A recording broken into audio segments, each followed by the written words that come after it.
Oke teman-teman, selamat datang kembali di channel Independent Training. Kali ini kita akan membahas topik besarnya adalah akuntansi sosial lingkungan. Nah, sebetulnya sampai dalam tahap ini kita sudah membahas beberapa aspek terkait tentang akuntansi sosial lingkungan. Kita sudah mulai dengan yang paling fundamental sekali, nilai tambahnya. Kita sudah mulai kaitkan akuntansi sosial lingkungan dengan akuntansi manajemen. Kita juga sudah membahas beberapa aspek legal, regulasi yang terkait tentang implementasi akuntansi sosial lingkungan. Kali ini kita mau bikin konten untuk riset terkait tentang akuntansi sosial lingkungan. Tapi sebelumnya kita mau untuk melihat dulu, nanti kita lihat ada beberapa mainstream penelitian dan beberapa jurnal pengembangan dari akuntansi sosial lingkungan. Sebelumnya kamu jangan lupa untuk subscribe, like, and comment.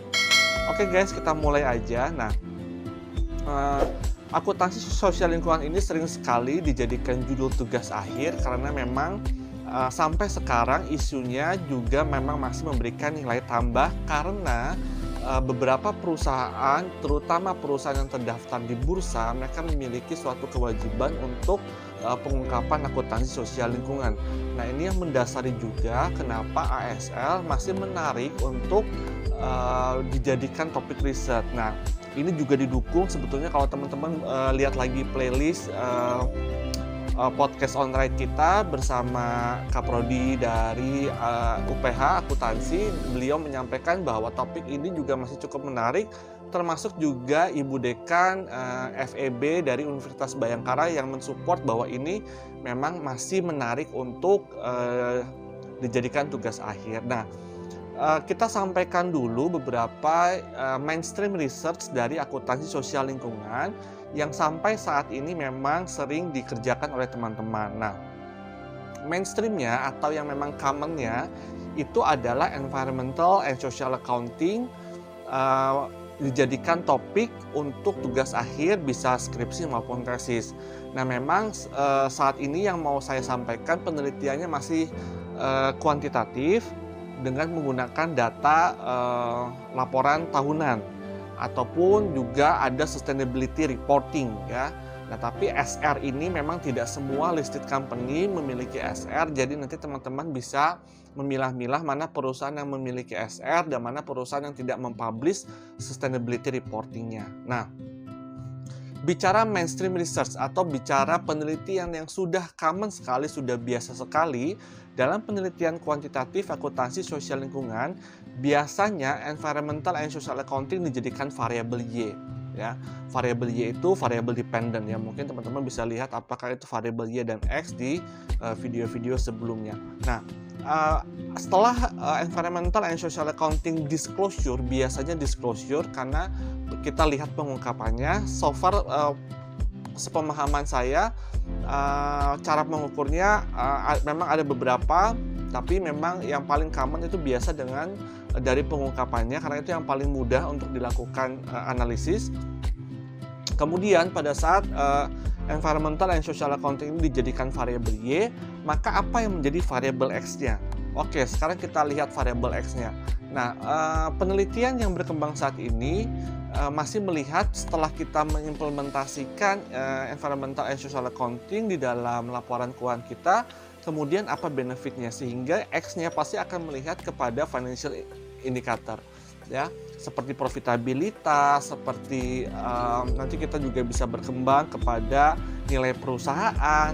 Dan kemudian ada financial indicator, kita juga mesti melihat ada stock return, imbal hasil saham, ada abnormal return saham, dan kemudian ada beberapa variabel lain yang sudah sering sekali diteliti sehingga menjadi variabel kontrol.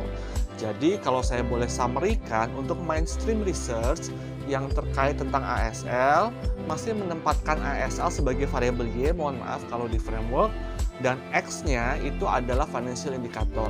Imbal hasil saham, abnormal return saham, kemudian indikator keuangan seperti return on asset, dan dijadikan jangan lupa ada variabel kontrolnya. Untuk variabel kontrol biasa kita menggunakan ukuran perusahaan, size, bisa menggunakan total aset ataupun total revenue. Variabel kontrol juga bisa menggunakan profitabilitas. Oh, jadi sekarang bisa jadi ROA sudah tidak lagi menjadi variabel X yang hipotesiskan ROA sekarang sudah menjadi variable control. Berikutnya yang penting juga dalam variable control, apabila Y-nya adalah environmental and social accounting, itu adalah dummy industry. Jadi kenapa dummy industry saya suggest masuk ke dalam variable control, karena biasanya atau commonnya behavior untuk social environmental accounting ini antar industri berbeda. Manufacturing, kita juga punya mining company, kita juga punya ada perusahaan retail. Nah, itu biasa mereka memiliki behavior yang berbeda, sehingga kita kunci di dalam variable controlnya ada dummy industry. Ya, dummy industry implementasinya mungkin tidak terlalu sulit, kita berikan coding untuk industri yang berbeda-beda, kemudian kita jadikan variable X ataupun posisinya dia sudah menjadi variable control, ya. Oke. Jadi Y-nya sekarang ada environmental social accounting, X-nya ada imbal hasil saham, abnormal return, ada profitabilitas, dan ada beberapa variable control lainnya. Variable controlnya bisa menggunakan size, bisa menggunakan profitabilitas, bisa menggunakan dummy industry. Ya. Nah, itu adalah mainstream research yang mungkin sampai saat ini masih bisa dikerjakan oleh teman-teman dengan novelty, kebaruannya misalkan ada di perusahaan yang berbeda, di tahun yang berbeda, but kembali lagi itu it depends dari supervisor teman-teman di dalam melakukan tugas akhir, ya. Kemudian saya coba mengangkat 2 jurnal, ini dari papernya Nguyen tahun 2020, so ini masih baru papernya. Factors, judulnya adalah Factors Affecting Environmental Accounting Implementation in Mining Enterprise. Ya, memang mining ini cukup sensitif industrinya dengan akuntansi sosial lingkungan. Papernya Nguyen tahun 2020, nanti link jurnalnya bisa di-download di deskripsi. Ya, kenapa saya berikan supaya teman-teman jangan lupa untuk mensitasi ya, mengutip bahwa ini adalah papernya Nguyen. Ya, kemudian apa yang kita bisa buka dari papernya Nguyen ini? By methodology, dia menggunakan kuesioner, ya. Ini masih baru, saya pikir masih belum banyak untuk publish paper di Indonesia yang menggunakan kuesioner untuk akuntansi sosial lingkungan, karena memang effortnya cukup besar. Secondary data seperti yang mainstream tadi sebelumnya itu memang kita mendownload dan kemudian kita bisa duduk di depan laptop kita dan kita melakukan konten analisis. Tapi untuk kuesioner memang dibutuhkan effort. Jadi memang kembali lagi disesuaikan skala kebutuhannya, bahwa paper ini memang kembali lagi mungkin tidak visible untuk di beberapa level jenjang pendidikan, tapi mungkin untuk novelty ini harus dilakukan di jenjang pendidikan S2 misalkan seperti itu, ya. Tapi tidak terbuka kemungkinan juga bagi teman-teman yang ingin memiliki kebaruan di level sarjana, mungkin bisa melakukan pendekatan ini. Nah, factors affecting, jadi faktor-faktor yang mempengaruhi implementasi dari environmental accounting. Metodenya menggunakan kuesioner, ya. Ada stakeholder, kita lihat variable X-nya apa saja. Ada stakeholder pressures, ada awareness senior executive, ada accountant qualifications, ada business characteristic, dan ada Y-nya environmental accounting implementation. Papernya menggunakan kuesioner, dan kalau saya sudah lihat jurnalnya, di dalam sudah ada indikator dari pernyataannya. Nanti teman-teman, sebetulnya paper ini sudah cukup mendirect. Jadi kan kalau kita terkadang membuat kuesioner, kita bingung pernyataannya ya. Nah, di paper ini dia sudah sajikan indikator pernyataannya. Nanti teman-teman tinggal support dari beberapa jurnal lainnya, kemudian pernyataannya tinggal kita extend kalimatnya untuk menjadi pernyataan kuesioner, ya. Jadi so far saya sudah melihat jurnalnya sudah oke banget, indikatornya sudah ada, kita tinggal extend kalimatnya berdasarkan kita bisa backup berdasarkan paper-paper sebelumnya, ya. Jadi kalau saya boleh ulang, X1-nya ada stakeholder pressure, ada awareness senior executive. Nah, ini saya suka papernya karena apa? Biasanya paper-paper mainstream itu sudah implement environmental social accounting-nya and then dampaknya. Tapi kalau teman-teman perhatikan di papernya Nguyen ini, dia bicara sebelumnya. Jadi bagaimana awareness dari senior eksekutif, ya. Karena paper-paper mainstream sebelumnya selalu bicara dampak, dia bicara satu langkah sebelumnya. Ya, jadi bagaimanakah awareness dari senior eksekutif, bagaimanakah accountant yang memiliki sertifikasi di bidang CSR, ya, dan kemudian bagaimanakah stakeholder pressure yang menjadi variable X1-nya. Jadi agak berbeda perspektifnya paper Nguyen ini, dan mungkin ini bisa menjadi suatu kebaruan dari paper teman-teman kalau nanti mau mereplikasi dalam tanda kutip. Nah, environmental accounting implementation-nya juga ini di sini sebagai variabel Y, jadi sama dengan mainstream. Nah, jadi sudah punya. Nah, bisnis karakteristik kalau saya perhatikan mungkin bisnis karakteristik ini dia sudah mirip seperti variable control sebetulnya, karena saya sudah buka jurnalnya, dia lebih kepada industri ya. So dalam paper ini substansinya saya menangkap ada 3X yang menurut saya cukup menarik. 1X-nya sebetulnya ini mungkin menurut saya, perspektif saya adalah variable control, dan Y-nya adalah environmental accounting implementation, semuanya menggunakan questionnaire ya. Nah, itu paper yang pertama ya. Yang kedua, kita ambil paper dari dalam negeri, dari Indonesia, judulnya adalah The Mediating Effect of Environmental Management Accounting on Green Innovations, Firm Value Relationships. Jadi ini menggunakan pendekatan regresi, data sekunder, ini bisa banget teman-teman kerjakan, visible. Tapi kalau yang biasanya cuma X dan Y, regresi linear berganda biasa, beberapa variabel X terhadap Y, nah dia menggunakan efek mediasi ya. Nah, mediating efeknya adalah environmental management accounting, jadi dia ada di tengah. X-nya itu adalah green innovation ya, Y-nya itu adalah firm value. Jadi ada X, ada Y, ada mediating effect ya.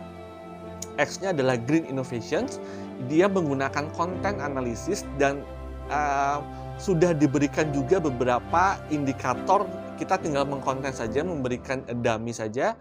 Kemudian Y-nya menggunakan firm value, proksinya adalah Tobinsky ya.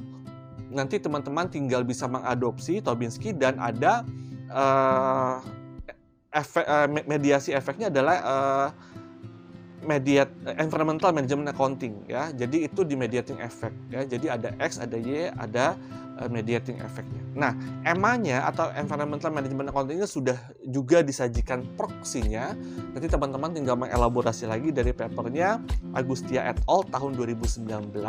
Nanti juga link jurnalnya akan ada di deskripsi, sehingga teman-teman bisa mensitasi paper yang memang harus kita kutip di dalam penelitian kita.